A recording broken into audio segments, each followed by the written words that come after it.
From the ornate chambers of the emperors of yesteryears to the havelis of kings and princesses of the recent past, this handicraft has travelled through the vagaries of time and has lived to tell its story to the world.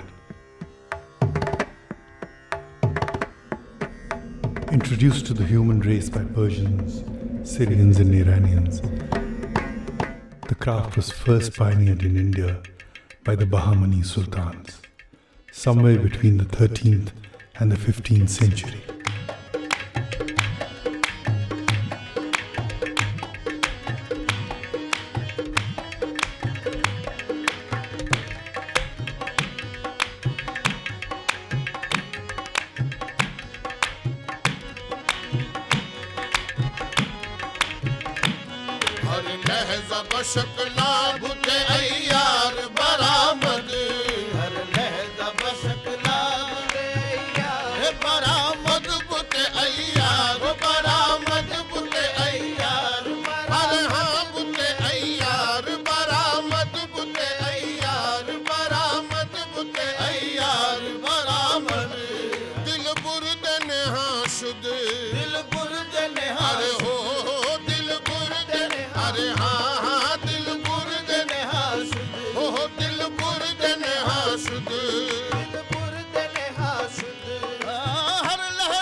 The legacy of this kingly craft was then carried forward by the Nizam of Hyderabad, who introduced it in Aurangabad, a city which was part of his domain.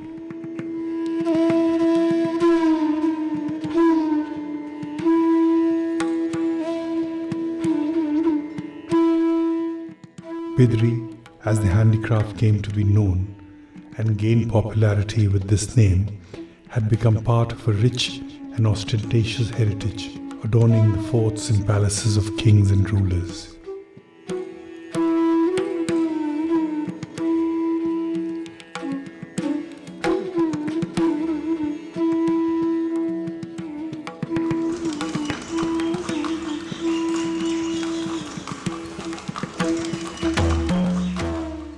From its intricately carved surahis to glasses and cutlery, plates, trays, bowls, vases, spice boxes, cigarette cases, hookah bases, buttons and cufflinks, to pieces of jewellery.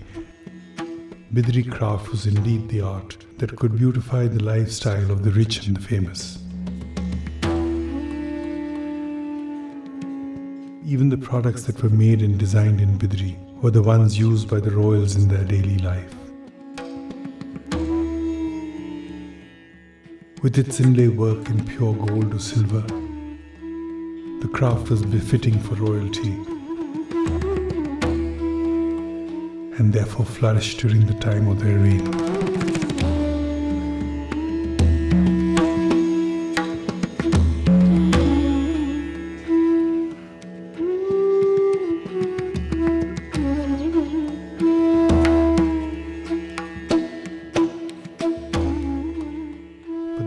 That propagated the art saw to it that the craft did not die.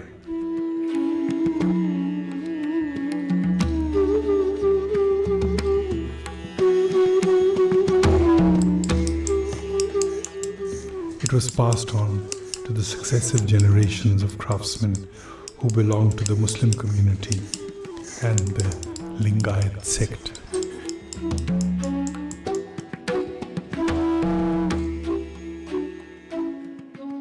And 5-6% copper.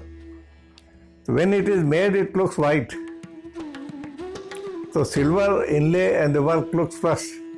But after applying a sort of coating, which is the clay around the BIDAR fort, the object becomes black, and that is the charm of BIDRI, silver shining against black. BIDRI objects were used mostly by the royalty, not the kings or sultans.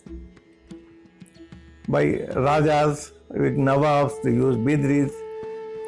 But we find hookahs of late 17th century onwards, Thal of 17th century onwards.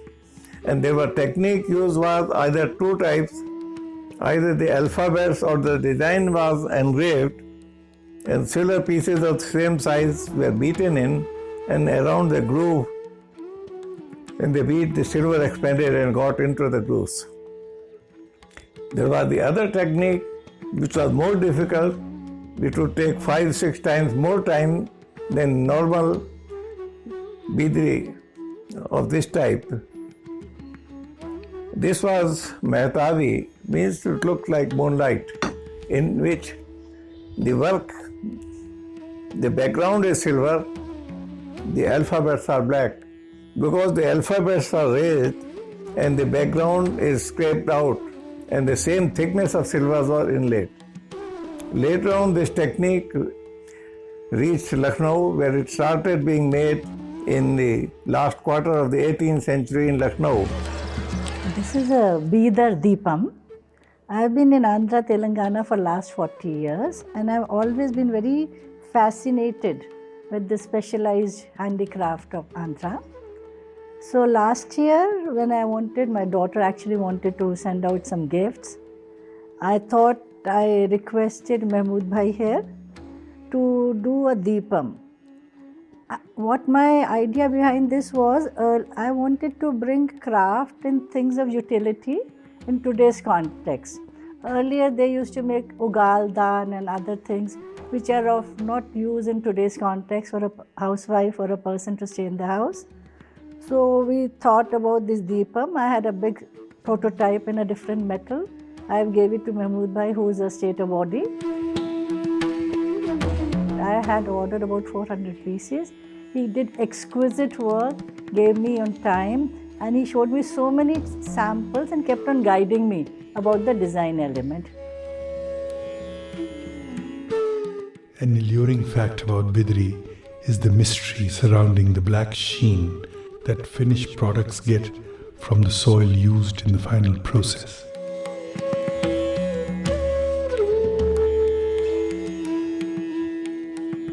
This part that has not seen rain or sunshine for hundreds of years. ये जो मिट्टी है, ये मिट्टी कभी हमारे पास ख़त्म नहीं होगा बिदर में, और इसलिए ख़त्म नहीं होता क्योंकि जो धूल जो उड़ता है हमारे पास, जो डस्ट, तो डस्ट उड़ने के बाद उस एरिया में जमा होता है जहाँ पे आदमी लोग ज़्यादा नहीं जाते, और वहाँ पे जो सुबह में जो शबनम गिरती है, उस शबनम की वजह से इसके अंदर थोड़ा सा खारापन आता है. खारेपन की वजह से शायद ऊपर वाले ने इसमें हमको ब्लैकनेस कलर दिया है, और इसी वजह से हमारे जो बिदर की जो खास बात है उसी से कलर आता है. This black soil, used as a final oxidizing agent, has special chemical properties that, despite research, continue to remain an enigma.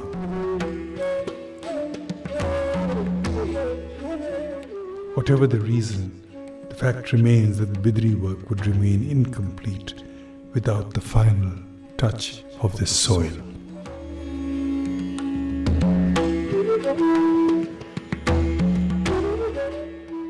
Will the artwork then perish when the soil is exhausted? Well, as long as the BIDAR fort soil exists, so will BIDRI.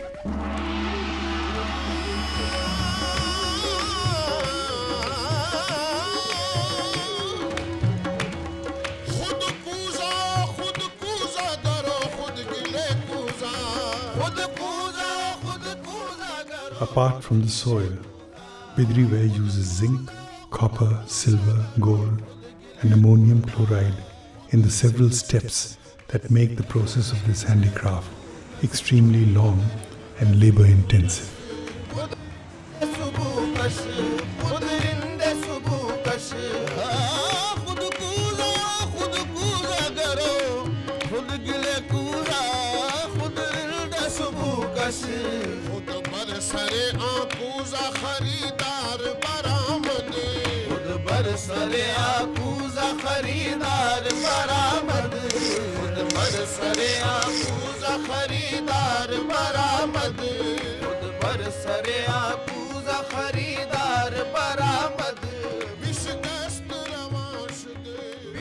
A molten metal alloy of zinc and copper in the ratio of 16:1 is poured into this mold. Depending on the product design, different metal castings may need to be welded together to form one single product.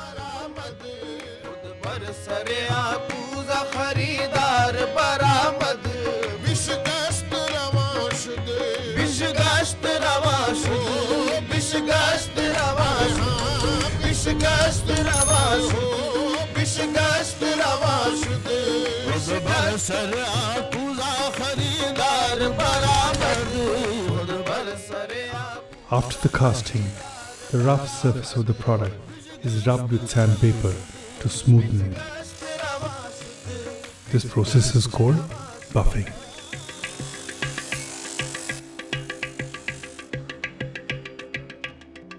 In order to draw designs on the product, copper sulfate is then applied on its shining surface, which causes it to become temporarily black in color.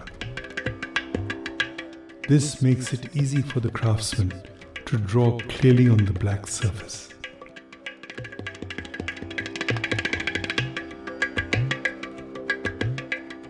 With meticulous precision, the craftsman now etches a design using a pencil-like tool called the metal stylus.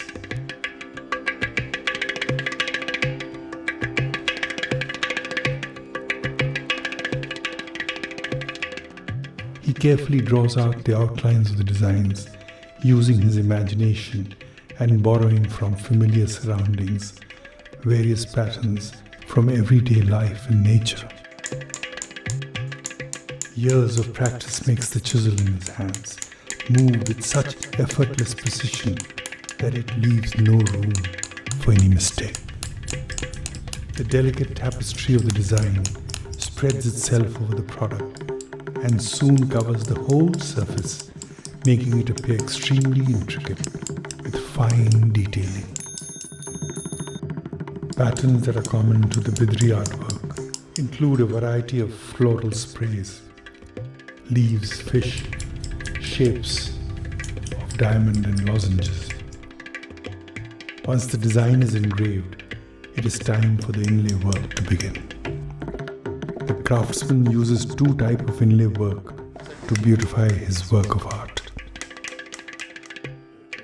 Depending on the type of design, either sheet or wire work is brought into play. Very thin wires of pure silver are carefully embedded into the engraved design and hammered to set it in. Gold may also be used for this purpose at times. The surface is then buffed and made smooth, and in the process, the extra silver wire jutting out of the engraving is removed. Now the design is neatly ensconced, but in the entire process, the temporary black coating of the product is lost and turns white, making the silver inlay hardly visible.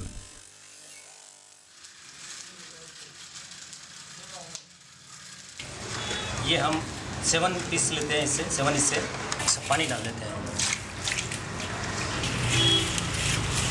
इसमें जो कंकर वगैरह जो रहते हैं वो हम निकाल देते हैं। ये एल्युमिनियम क्लोराइड है, जो हम इसको नौसागर बोलते हैं, aluminium chloride. The BIDRI craftsman now proceeds towards the final stage of oxidizing the finished product. Then that is where the BIDAR fort soil comes in. The soil is mixed with ammonium chloride in boiling water. The product is dipped in it, stirred and pulled out and wiped clean. The soil leaves an indelible black color onto the craftwork, leaving the silver unaffected. This dark black hue is permanent.